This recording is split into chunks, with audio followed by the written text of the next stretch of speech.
On the 26th of July last year, Mumbai, India's city of dreams, awoke to a nightmare. That day, nearly a metre of rain fell. It was the highest rainfall ever recorded in one day in India. Over 1,000 people were drowned. Even in this land of monsoons, this was something they had never experienced before. It was frightening. It just frightened. It suddenly made you realize that you are not safe. It's not a fear of war. It's not a fear of chemical destruction. It's a fear of rains, which are a permanent feature of the city.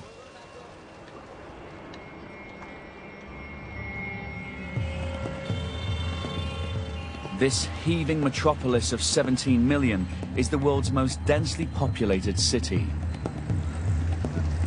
Up to 300 families arrive in Mumbai every day, trying to escape the grinding poverty of rural India. But this huge influx has put enormous pressure on the city's environment. This was cruelly exposed by the floods of July last year. Everybody in the country wants to, at some time or the other, be in Bombay. And all these people need houses. The population within the city is growing, people who stay there, people who are coming from outside, the population is growing, and the only where land is available, only place where land is available, is in the creeks, in the mangroves. Mumbai is, or was, surrounded by mangroves. Dense forests grow in the shallow, marshy salt waters around the city. But a vast and growing population, scarcity of land and premium property prices mean the mangroves are being wiped out. In the last 50 years, 90%, some 45,000 acres, have been chopped down and the swamp reclaimed for building. This has come at a huge environmental cost. The mangroves are very clearly acting as a buffer between the land and the sea. They are acting as very good wetlands which absorb excess runoff of water.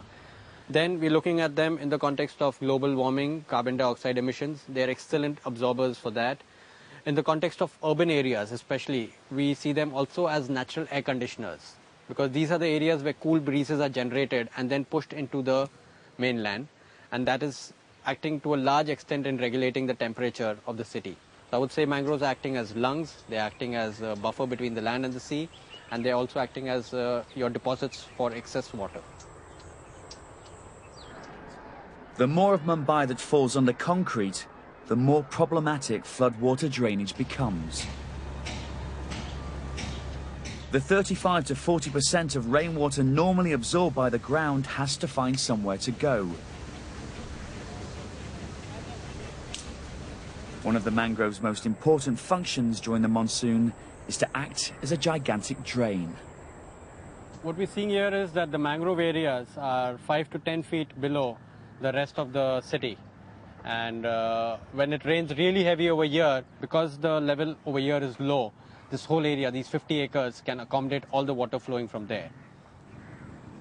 To develop these areas, you need to fill them up, which means that you have to raise the level, and you have to raise the level by at least 10 to 20 feet up. And the water which could previously flow into this does not have any outlet. It just cannot flow anywhere. And as a result of that, all these areas upstream get completely flooded up with water.